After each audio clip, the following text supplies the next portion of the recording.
everybody, and welcome to the FL Solidity team call. My name is Marisa Maggio. Today is July 11th already of 2024.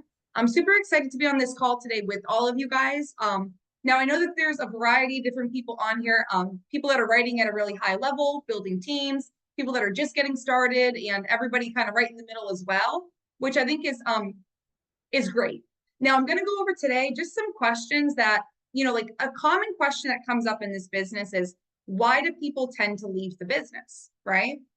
Now, I'm going to really go over questions that I've asked myself or that people have empowered me to ask myself when I've been going through difficulties in this business. So if right now you're banging your head against the wall and you're like, I don't know what to do, or you're like, I need to do better, or whatever it might be, hopefully a lot of these questions can help us self-identify. When we can self-identify something, it's way stronger than, as an example, let's just say I gained 20 pounds, okay? And Rami and I date, okay? Hypothetical, stay with me on this, guys. I gained 20 pounds and Rami comes up to me and he's like, Marisa, it looks like you packed on some pounds, right? I'm going to be offended, okay? I'm going to be like, okay, well, you know what? Like maybe I did. So did you, right? Like now it's going to turn into like this contest, right? Now I feel bad about myself, right?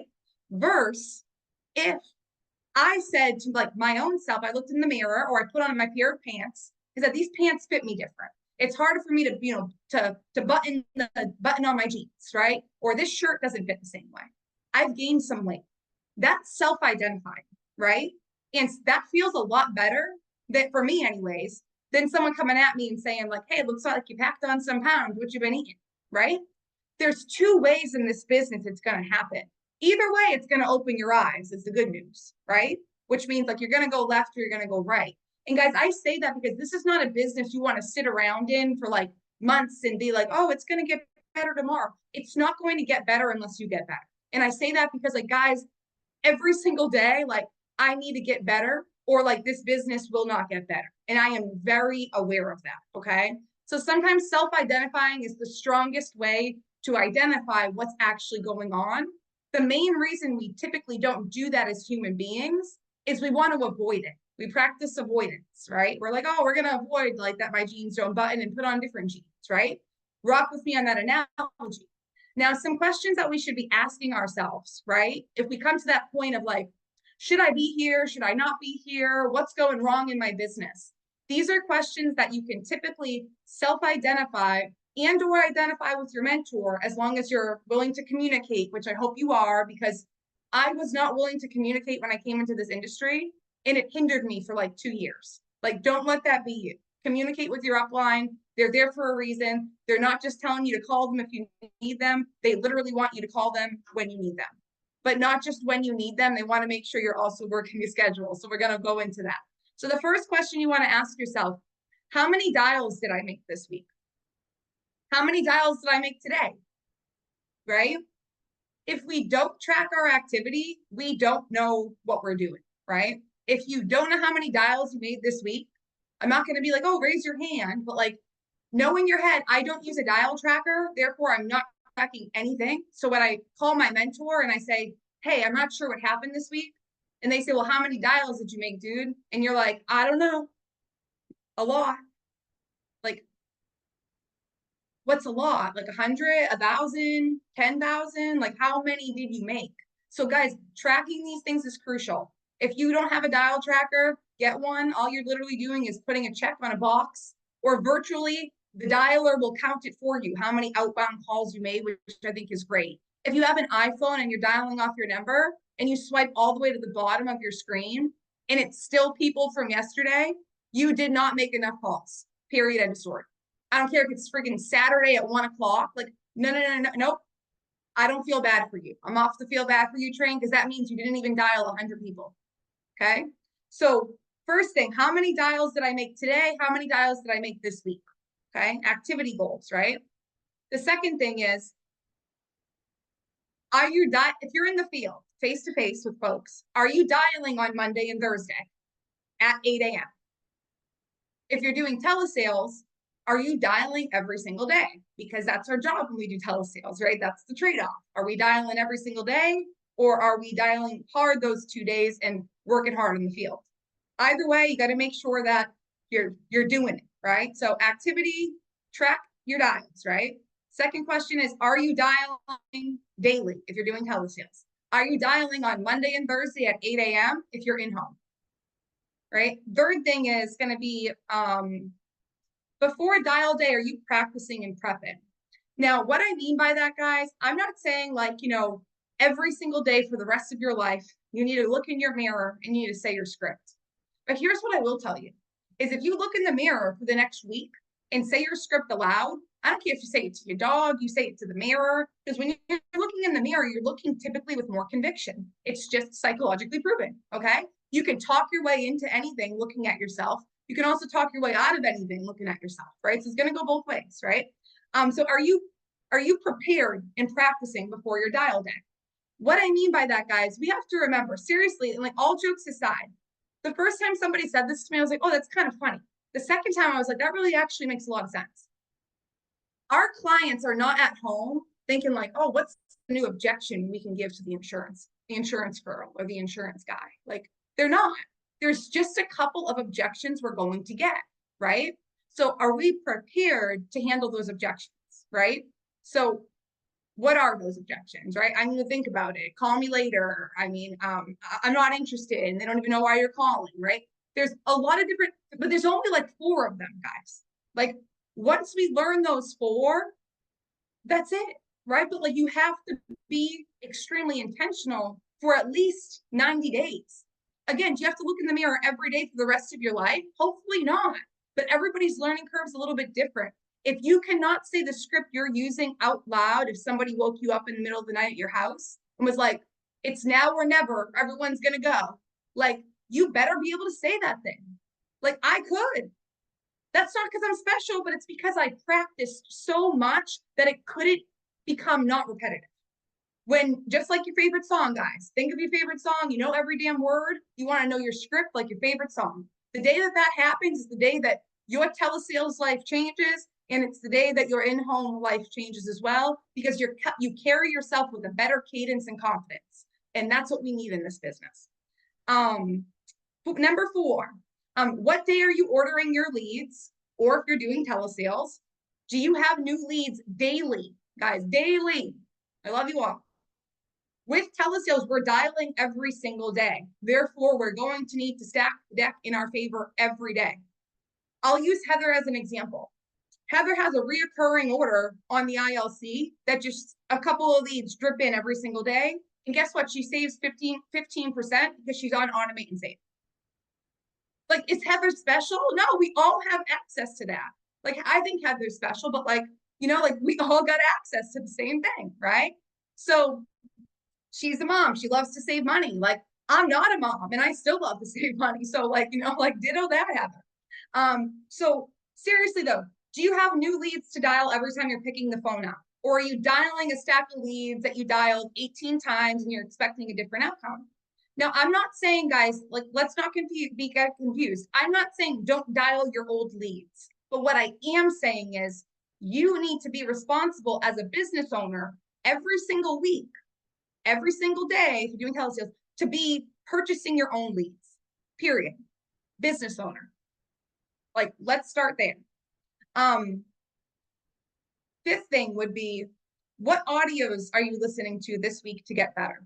Like, so Heather, again, is a great example of somebody who wakes up every single day and it's like, she'll share it in the Solidity chat. She'll be like, oh, like, here's like what I listened to this morning, basically, if anybody wants to hear about it. Because, guys, we're not confused that we can all get better. Now, if you're on this call and you're like, oh, I don't even need to be on here, I'm better. Here's what you're going to have a reality check one day that's like, oh, shit, like, I remember what she was talking about, right? Like, because I've had many, okay? My point is, guys, is you got to make sure you're listening to something that's helping you. If you're getting objections on the phone, like, I need to think about it, Family First Life has a multitude of different resources on YouTube. There's literally probably 20 different videos I could think of just off the top of my head that go over I need to think about it, or that go over all the phone objections. And some of them are like 8 minutes long, guys. So like, see, okay, if you're like, I talked to 12 people this week and they all told me no, that they had to think about it, you should get on an audio of I have to think about it, like overcoming, I have to think about it. And like, then you're going to realize, oh, shoot, I'm overcoming things that I wasn't overcoming last week. I'm making progress, right? Progress, not perfection. So what 3 audios did you listen to, or are you listening to this week to get better in any area of this business, right? Ask yourself that. That would be number 5. So just so you guys know, I'm a little confused because I labeled these completely wrong. I clearly couldn't go from 1 to 15, but we're rocking with it. All right. Now the next one is going to be, so number 5. Are you setting appointments more than 2 days out? Okay, if you're doing telesales, are you setting appointments more than 24 hours in? They're going to no-show you. They ain't going to be there if you're doing telesales. If you're in the home, we talk about you dial on Monday to set appointments for Tuesday and Wednesday. You dial on Thursday to set appointments for Friday and Saturday. Now, today's Thursday, guys. I'm going to use 2 examples. If I'm in the home and I set up an appointment for this upcoming Tuesday, it's like they're probably not going to be home. I'm just being honest. Like they're probably not going to be. Now, is there a probability? Sure. Same thing with like if I am on, and like anyone that does telesales can attest to this. Like if I set a telesale appointment right now today, Thursday, for Monday, for Tuesday, for Monday, well, you can go Monday. They're probably not going to answer. Like I can just tell you that right now. The show ratio goes down. So you have to think about it like, talk to them while they're hot, right? Like while the person's on the phone, like get with them if they have the time. If they don't, get with them the next time that they got 15 minutes, guys. It's not rocket science. It doesn't take all day, all right? I always tell my clients, this is not an all-day affair, okay? Like I don't get the time either. I'm busy, right? So are you setting your appointments more than 2 days out? Are you prepared for the objections that you're going to hear, okay? If you're not prepared for the objections that you're going to hear, I'm going to tell you right now, like, it's going to make your life way harder. You're going to be like, oh my God, like, he told me he didn't know why I was calling. And it's like, or he said, like, you know, he's not interested. And instead of me saying, that's exactly why I'm calling, he just came across my desk as some final resolution. You put your date of birth down here as 12/17/90, and you follow the script. Like, is it going to work every time? No, but you're going to have your magical go-to line, or your one-liner, if you will, that you say when somebody objects you. If you're not prepared for that prior, and of course, your first couple dial days, guys, like my first dial day, I was terrible. Like, I think I don't even know if I booked an appointment. I don't, if I had a guess, I'd say no. But it's like, I was trying. I was just really nervous, and that's normal in the beginning. But guys, ease your way into it. You know, you got to get uncomfortable. And the easiest way to get out of that place of like, this is really uncomfortable and like I'm nervous, right? Is to just keep calling people. Then you're like, I don't give a damn. Like whatever. Like, you know, John told me to fly a kite. Like Mary thought I was calling about her homeowner's insurance. Like, you know, I listened to John complain to me about how his Medicare costs went through the roof. Like whatever the situation is. Okay. My point though is, guys, you gotta be prepared for what they're gonna say, right? Like if someone's even wasting your time, you have to realize like your time is valuable. With like income producing hours, you can't listen to John talk about how his Medicare went up. Like, John, I could talk to you all day, sir, but I have so many families I need to help and I'm really behind. Make it a great day and God bless. Like, bye, right? Like, that's it. Get off the phone. Your time is valuable. That's so important. If you can instill that I'm busy, I'm important, I am in control, and you act and stand that way, that's how you're going to be perceived on the phone. But if you're like, oh yeah, you can call me anytime, this is my direct line, I'm always available, they're like, okay, well, that person isn't really busy, important, or in control, right? Like, I probably really wouldn't want to, you know, do my life insurance through you because when I die, I don't even know if you're going to be aggressive enough to get it paid out. We have to think about that side of the coin, okay? Next question is, how many dials per hour are you making? Now, I think this is a really interesting question. And it's one of my favorite questions because this shows you like how uncomfortable you are or you aren't willing to get. Like, anybody on here right now, it doesn't have to be the right answer. You know, there's not necessarily a right answer. How many dials should we be making every single hour on the phone? If you're dialing manually, at least 40. If you're using like phone burner or something, at least like 60, 70. Obviously, if you're like having like conversations with people, but I know manually, like I'm gonna make at least like 30, 40 an hour, even like making some sort of contact with people. But if you're not actually making presentations, if you're doing under like 30, $40 an hour manually, that's crazy. And if you're using like Ringy or something like that, it needs to be almost double that. Yeah, I should be getting around like 80 to 100 manually. Like I dial and I make at least $100, guys, literally within an hour and a half. And I mean that. And we triple dial as well. So you can count that as well. So you guys should be on phone burner, like Christina said, doubling that down easily per hour. You guys have a system, guys. It's automated. So you take the automation to your key. Just like everyone likes, CRMs and stuff, use them to their advantage. For sure. And guys, it's like, I'm not knocking you if you're on here and you're making, 10 dials a day, but it's like, I need you to know 10 dials a day is not going to get you the result you probably want. Even if that result is, I want to help one family. 10 dials a day will not do it. Not for me, not for Rami, not for Sean Mike. Okay. So like, guys, we need to seriously realize like, how many dials are we making an hour? To me, the absolute lowest, if you talk to freaking everybody you called, but you're probably not ever going to, that's okay.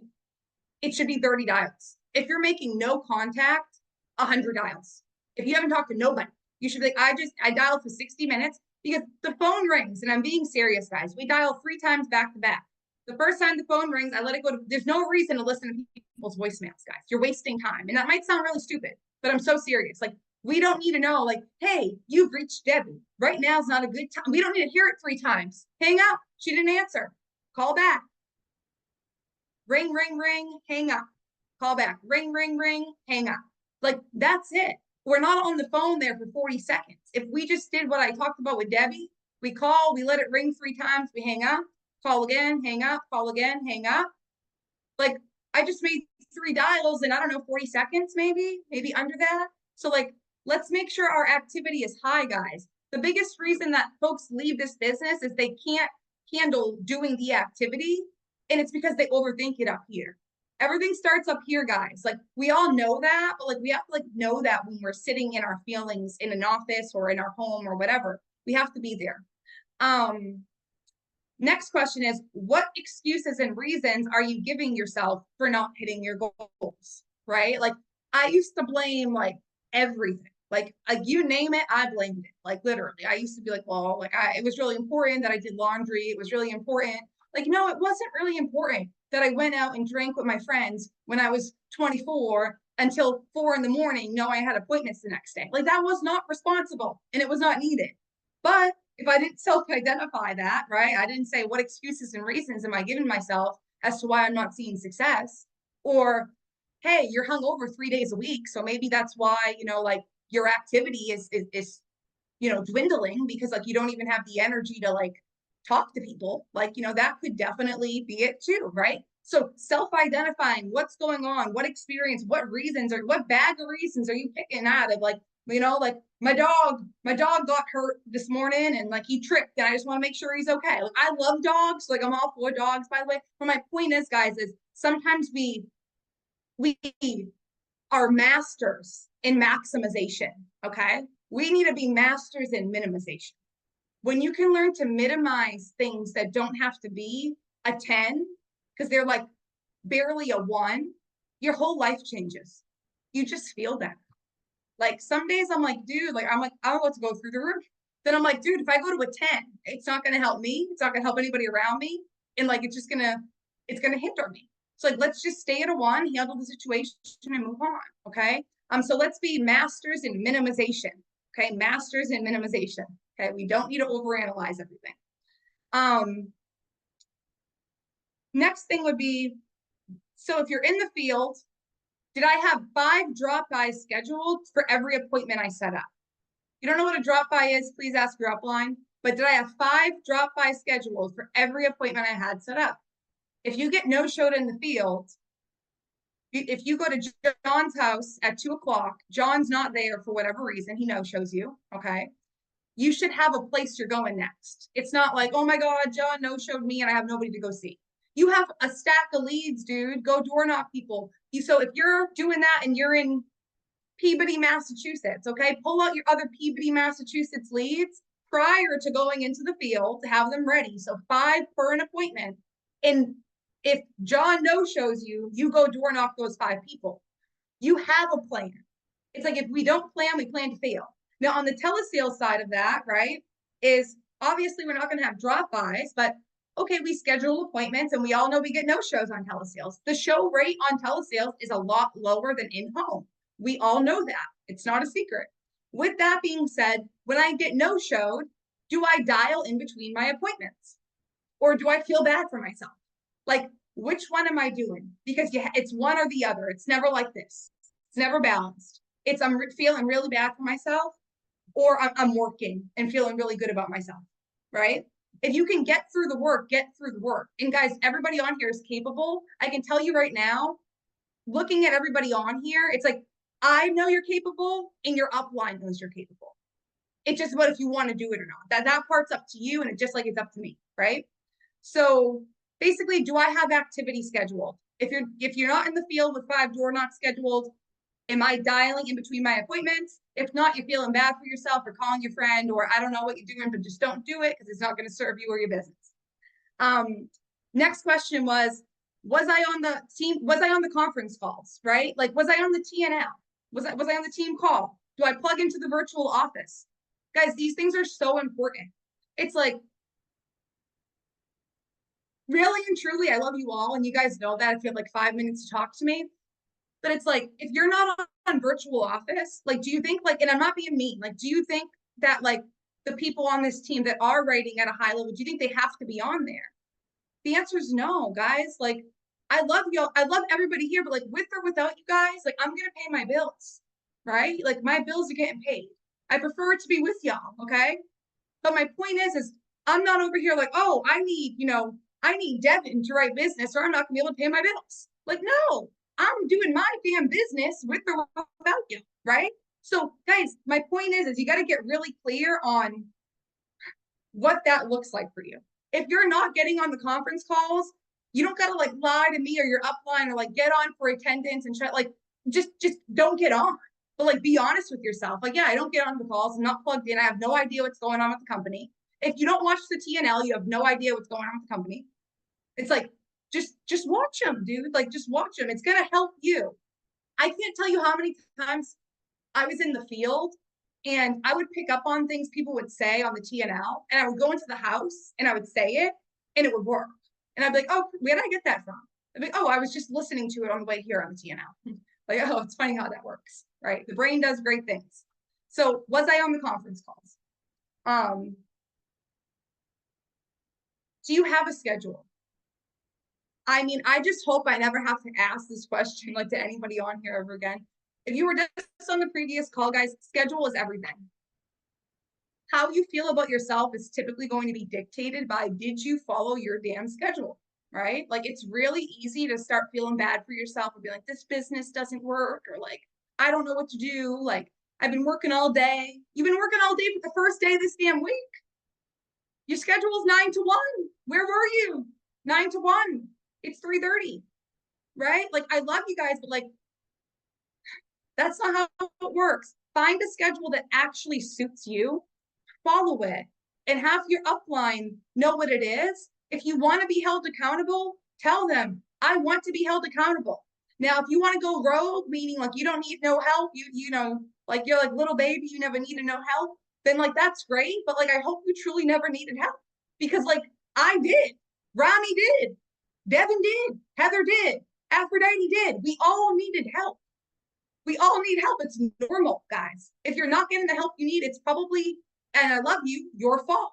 Now, if you feel like it's not, please reach out to me after this call and I'll be happy to talk to you. I don't know what Rami just put in the chat, but it probably shouldn't have referenced little baby. That's okay though. But anyways, now, do you have a goal? Okay, this is huge, guys. When I came into the business, I was like, I'm going to come into the business. Like, my mom passed away. I know life insurance is important. And I was like barely 21. Okay. And I'm like, I'm going to do this thing, right? Like, I didn't even know what I was doing, but I was like, yeah, like, let's do it. Okay. Do you have a goal, right? Like, if you do have a goal, what's your goal? How are you getting there? Like, what have you done to try to accomplish your goal, right? If you don't have a goal, you have a wish, right? It's like, I wish I was a billionaire. No one cares. No one cares. I want to be a billionaire. No one cares still. Okay? Until you have the plan, no one cares. No one cares. And the schedule and the goal usually coincide. That's the great thing about the schedule and the goal. They usually coincide. That when the schedule meets the goal, we get the result, right? Next question would be, sometimes we have to, at the end of the day, so I did this for years, and Christina can attest to this. At the end of the day, when I was done with my appointments, and this was predominantly when I was in home, and when I was writing this out today, I was like, you know what? Like, I should really get back to that. At the end of the day, I would write down 3 things that I think I did really great at, and 3 things I need to work on, right? So one thing could be like, I overcame an objection that I didn't think I was going to overcome, and I set the appointment, right? It could be, one thing you did great could be, I made my 250 dials that I wanted to make that day, right? It can be a small, minute goal, daily goal. It could be a small thing you're saying, I did this great. Like, my day minder is obnoxious. When I say that, it's like the only person that can read this thing is me. And that's because I did it that way, right? It's like, I have crazy notes everywhere, but I know what they mean. And the only person that got to know what they mean is you and your upline, okay? But with that being said, guys, 3 things you did great at, 3 things you can work on, that's always going to help us. And it's actually always going to keep us in the right direction of our goal, right? If we can say, I did these 3 things great, I got to work on these 3 things, you're going to mindfully work on these 3 things that next day, because you're like, okay, I need to think about it 5 times today, but I got in front of 5 people. So what did I do good? I got in front of 5 people. What can I work on? I need to think about it, as an example, right?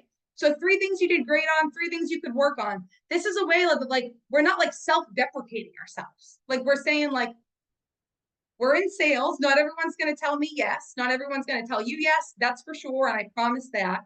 But there are things we did good, even if we didn't have a sale that day. There are also things that we could have done better, even if we helped 40 families that day.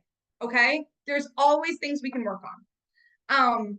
Last couple of things that I would dive in on. And again, these are things that I ask myself, but also things that have kept me in the business to realize, like, dude, it's you. Like, it's you. It's you. It got nothing to do with the system. It has nothing to do with the leads I'm calling on. There's not a magic lead. There's not a unicorn out there like doing magic to make sure Heather Robeson writes business every day. There's not one. Okay? Like, it doesn't exist. This is all hard work in planning. And when those things meet, incredible things happen.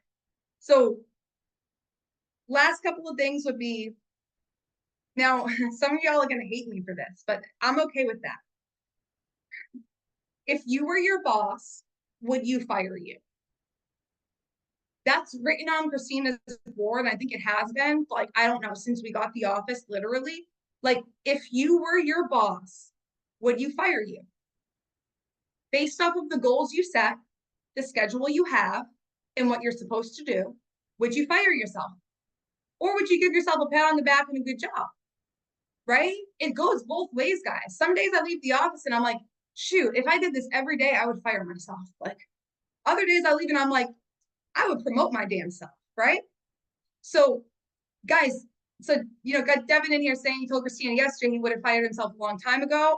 So like, that's what's changing. So like, Devin, thanks for being able to share that. And it's like, when we take that accountability, it's a huge thing to take on, but it's like, opens up our eyes to like, hey, like, no one's coming to save you.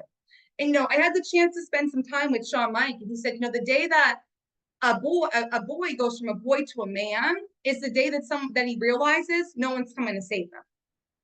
Now, he didn't say that about a woman, but that's just not how Sean is. But that was his point, right? Same thing, woman, man, right? So my point is, guys, like, you know, you're going to go from boy to man when you can take that damn accountability. Like, that's the point of that, right? Like, that's the point. When you can take that accountability, it's the day you grew up. Congratulations, right? Like, and I'm not perfect, by the way, by any stretch of the imagination, but you have to think about these things, guys. If you don't, you're going to start pointing to other things, blaming other people. You're going to be like, well, Heather said that her appointment was going to be over in 10 minutes and she's still on the phone, so it's Heather's fault. No, it's your fault. Because ask somebody else. You're on virtual office. There's 100 people on there that are willing to help you. Just unmute, right? So we got to get serious about what we want out of this opportunity and why we're here. I'm also going back to, I know we talked about this a couple weeks ago, like if you don't know where your next promotion is, like you really should, like you really, really, really should, guys, like truly, like that's crazy. If you know how to get your next promotion, do me a favor and put an explanation in the chat.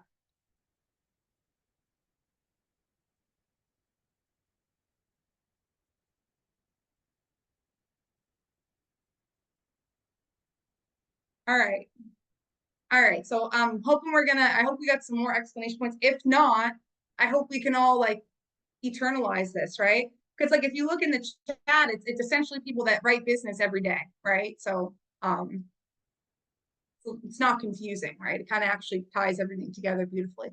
And guys, now we're into the second half of the year, right? So just to kind of wrap this call up and going into the second half of the year, we're in the second half of the year. Now you might be thinking to yourself, I'm going to give an example because we know Hall of Fame, right? Hall of Fame is you helped 400 families or more in the year, right? Which is amazing.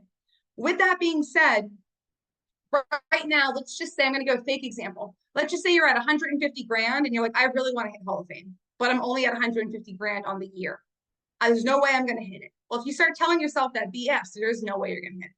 But what I can also tell you is most games are won in like the second half, right? Like I'm not that good at sports, but the sports that like Rami has like made me watch, you know, like he didn't make me do it, but you guys get what I'm saying. Like he's had on the television, right? Usually the game is won in the second half. Like to a point, it doesn't matter what happens in the first quarter, the second quarter. Like it matters what happens in the fourth quarter, in the final minutes. That's what matters, right? Like there's been so many times I watch a football game because that's like the only game I can actually like, watch it and like kind of know what's going on. And it's like they're usually won in like the last, like someone catches a touchdown and they go for the 2-point conversion and like they just won. Like I'm excited for them. And I don't even care about any football team, if I'm being honest. I'm like, go Patriots because I live here. But like aside from that, like I'm just like, go them because they won in the fourth quarter. But the only way you can win in the fourth quarter is if you don't give up on yourself. So reverse the math. If you're at 150 on the year, you have 6 months. Take 250, right, which is the difference between 400 and 150, divided by 6. That's what you have to write every month. Try to make it a goal to bring it lower, right? Some months you're going to have higher months. Some months you're going to have lower months. Every month it's going to adjust. Adjust with it. Move with it. Move your goals with it. So just remember, you can still hit it. We're all going to have bad days. We're going to have bad weeks. But if you work hard, you will not have a bad month.